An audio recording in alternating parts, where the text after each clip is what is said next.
आप देखेंगे कि आम खाने से केवल उन महिलाओं या उन लड़कियों को ही समस्या बनेगी, उनके चेहरे पे पिंपल्स, छाइयाँ, ये जो दाने निकलेंगे, जिनका आर्तव अच्छा नहीं है। आप देखेंगे कि आम खाने से हर महिला या हर लड़की या हर लेडीज को दाने नहीं निकलते हैं जी। अगले ही दिन चेहरे पे फुंसियाँ या पिंपल्स वगैरह नहीं होते हैं। वो केवल उनको ही होते हैं जिनका आर्तव अच्छा नहीं है, जिनका मासिक धर्म अच्छा नहीं है। एक तो जिनका मासिक धर्म समय से ना हो, उनको समस्या बनेगी। दूसरा, जिनका मासिक धर्म में फ्लो प्रॉपर नहीं है, उनको समस्या बनेगी। तीसरा, जिनके मासिक, हाँ, इन दो को ही समस्या बनेगी जी, जिनका समय पे नहीं है और जिनका मासिक धर्म में फ्लो नहीं है। इन दो तरह की महिलाओं को, लड़कियों को, इनको समस्या बनेगी आम खाने से। अब वो क्यों बनेगी, इसका अब रीजन समझो। आयुर्वेद में ऐसे कहा गया है कि महिलाओं का आर्तव यानी कि मासिक धर्म जितना अच्छा होगा, उतने ही उनके चेहरे पे ग्लो होगी जी। जितना अच्छा उनका आर्तव होगा, मासिक धर्म होगा, उतने ही अच्छे उनके विचार होंगे, उतना ही अच्छा उनका मानसिक संतुलन होगा, उतना ही अच्छा उनका स्वास्थ्य होगा।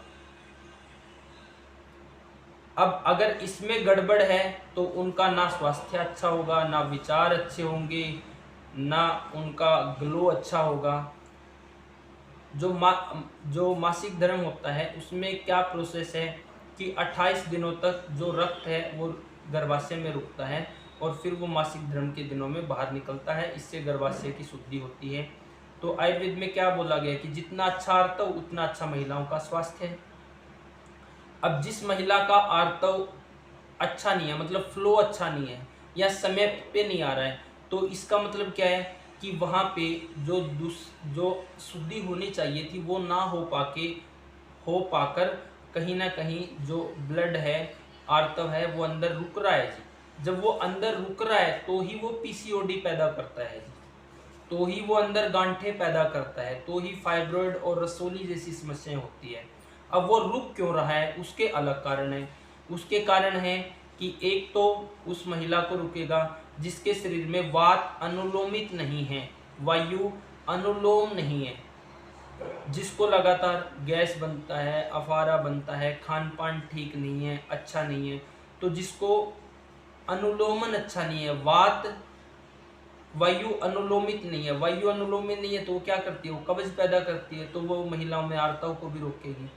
तो वात के कारण अनुलोमन ना होने से जो शुद्धि होनी चाहिए यूट्रस की वो ना होके जो ब्लड है वहाँ पे रुकता है।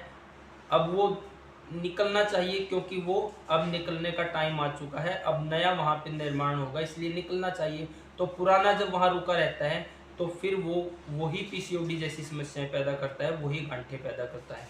एक तो हुआ वायु का अनुलोम ना होने से, शरीर में वात बढ़ा हुआ है जिससे गैस, अफारा ये सब बन रहा है। दूसरा पॉइंट है जी, कफ की महिला है, भारी महिला है, कफ के गुण शरीर में है, उसने अनुलोमन रोक दिया है, उसने वायु का मार्ग घेर दिया। अनुलोमन ना होने के कारण पीरियड या तो देरी से आते हैं या पीरियड में फ्लो नहीं है, तो वही कंडीशन है कि ब्लड अंदर रुकेगा, प्रॉपर शुद्धि ना हो पाएगी, तो उसको पीसीओडी भी बनेगी और यूट्रस की अन्य समस्याएं भी बनेगी और उसको फिर ये समस्या भी आएगी।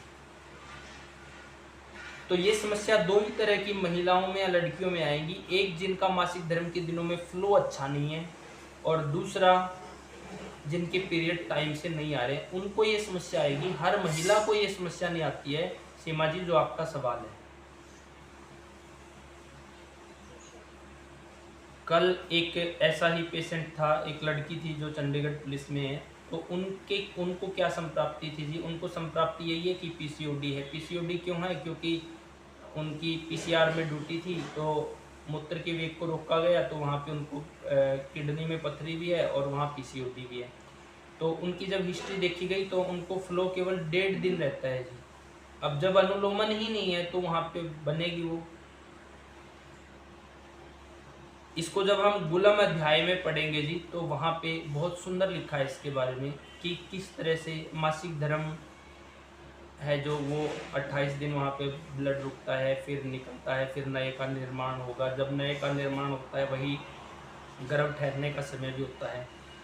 तो जब पुराना वाला प्रॉपर नहीं निकल पाएगा, अनुलोमन अच्छा नहीं होगा, तो फिर इस तरह की संप्राप्ति बनेगी और केवल उनको ही ये समस्या आएगी। आप आगे ऑब्जर्वेशन करना इस चीज़ को, हर महिला को, हर लेडीज को आम से समस्या नहीं होती। आम खाने से, केला खाने से या कोई भी गुरु द्रव्य खाने से उनको समस्या आएगी जिनको पहले ही अनुलोमन अच्छा नहीं है, क्योंकि पहले ही अनुलोमन अच्छा नहीं है तो वहाँ पे और गुरु द्रव्य खा रहे हैं तो वो समस्या ही पैदा करेगा। अमित जी, आपको कैसा लगा ये पॉइंट? इसमें संप्राप्ति समझ आई? तो आगे जब आप देखोगे पीसीओडी उन्हीं महिलाओं को बनेगी जिनका अनुलोमन अच्छा नहीं है, या वात के कारण या कफ के कारण।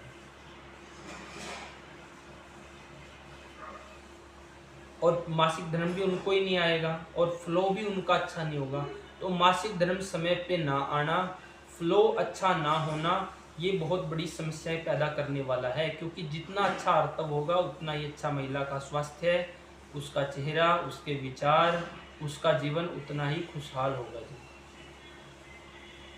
पुरुषों के बारे में ऐसा है कि जितना अच्छा शुक्र होगा उतना अच्छा ओज तेज होगा, उतना अच्छा बल होगा, उतना अच्छा ओरा होगा। तो ये पुरुषों की कहानी है जी। तो शुक्र और आर्तव ये आपके जीवन का निर्धारण करने वाले, एक तरह से आपके ओज को डिसाइड करने वाले हैं। प्रियंका जी, जो हमने गुलाम अध्याय में पढ़ा था वो सेम संप्राप्ति थी ना? तो इन्हीं महिलाओं को या लड़कियों को समस्या आएगी जिनका अनुलोमन अच्छा नहीं है, जिनको मासिक धर्म समय से नहीं है और जिनकी पीरियड में फ्लो नहीं है, उनको समस्या आएगी जी, क्योंकि वहाँ पे फिर जो दूषित रक्त है वो प्रॉपर निकल नहीं पा रहा है जी, और फिर भी गुरु द्रव्य खाएंगे तो उनको समस्या पैदा करेगी। तो इसका देखो कारण कहाँ है, इसकी जड़ कहाँ पे है कि अनुलोमन नहीं है, वात या कफ के कारण, और फिर इस तरह की संप्राप्ति बन रही है। तो इतना डिटेल जब हम पूरे शास्त्र को इसको पढ़ लेंगे जी, तो फिर ये इतना डिटेलिंग हो जाएगी जी, समझ इनके लिंक पता चल जाएगा कहाँ कहाँ है, जड़ कहाँ पे है और संप्राप्ति कैसे हो रही है। तो बहुत सी चीज़ों में कन्फ्यूजन है कि आम ठंडा है कि गर्म है। अब बहुत लोग, खासकर महिलाएं, इसको आम को गर्म मानती है जी, जिन्होंने पढ़ा नहीं है इसके बारे में। शहद ठंडा है कि गर्म है, इसको बहुत लोग गर्म मानते हैं जी। दही ठंडी है कि गर्म है, लोग इसको ठंडी समझ के खाते हैं। तो इन चीज़ों में कन्फ्यूजन है समाज में, तो कन्फ्यूजन को कौन दूर करेगा? आयुर्वेद का शास्त्र जी, क्योंकि वही बताएगा कि किसी भी द्रव्य की गुण, कर्म, धर्म, स्वभाव, तासीर कैसी है जी, ना कि किसी ने भी बोल दिया कि ये है वो है। तो इसके लिए आपको शास्त्र में देखना पड़ेगा, शास्त्र जो बोल रहा है वो सही है जी।